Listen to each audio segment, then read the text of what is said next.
வணக்கம் ஃப்ரெண்ட்ஸ், நான் நல்லா இருக்கேன். நீங்கள் நல்லா இருக்கீங்களா? கடன் வாங்குகிற நேரத்துக்கும் கடன் அடைக்கிற நேரத்துக்கும் முக்கியத்துவம் கொடுத்தாங்க நம் முன்னோர்கள்.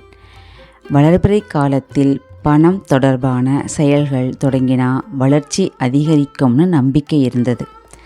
அதனால தான் வீடு கட்ட, தொழில் ஆரம்பிக்க, பெரிய முதலீடு செய்ய வளர்பிறையில் கடன் வாங்குவாங்க. ஆனால் கடனை அடைக்க தேய்பிறை நாள் சிறந்தது என்று நம் முன்னோர்கள் சொன்னாங்க. அதிலும் குறிப்பாக செவ்வாய் மற்றும் சனிக்கிழமைகளில் அதற்குரிய ஓரையில் கடன் தொகையில் ஒரு சிறிய தொகையை செலுத்தினால் கடனை சீக்கிரம் அடைத்து விடலாம். செவ்வாய்க்கிழமை மதியம் 12 மணி முதல் 1:30 மணி வரை குளிகை நேரமும் இருக்கும், செவ்வாய் ஓரையும் இருக்கும். செவ்வாய் வேகமான, பரபரப்பான, ஆற்றல் மிகுந்த கிரகம். குளிகை ஒரு செயலை திரும்ப திரும்ப செய்ய வைக்கும். அதனால் இந்த நேரத்தில் கடனை அடைக்க திரும்ப திரும்ப பணத்தை கொடுக்கும் அமைப்பை உருவாக்கும். நாள் முக்கியம்தான், ஆனால் நேரமும் முக்கியம்.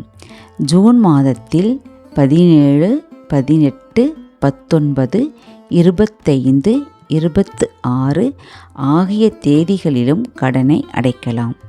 மேலும் இந்த மாதத்தில் வரும் மைத்ரேய முகூர்த்த நேரம் 12ஆம் தேதியும் 27ஆம் தேதியும் வருகிறது. இந்த நேரத்தில் கடனில் ஒரு சிறிய தொகையை செலுத்தினால் கடன் சுமை விரைவில் குறையும். இந்த நேரம் காலையிலும் நள்ளிரவிலும் வருவதால் ஒரு சிறிய தொகையை தனியாக எடுத்து வைக்கலாம், அல்லது இஎம்ஐயை மொபைல் மூலமாகவோ செலுத்தலாம். இந்த தகவல் தங்களுக்கு பிடித்திருந்தால் நமது சேனலை லைக் பண்ணுங்கள், சப்ஸ்கிரைப் பண்ணுங்கள், ஷேர் பண்ணுங்கள். மீண்டும் ஒரு நல்ல தகவலுடன் தங்களை சந்திக்கிறேன். நன்றி.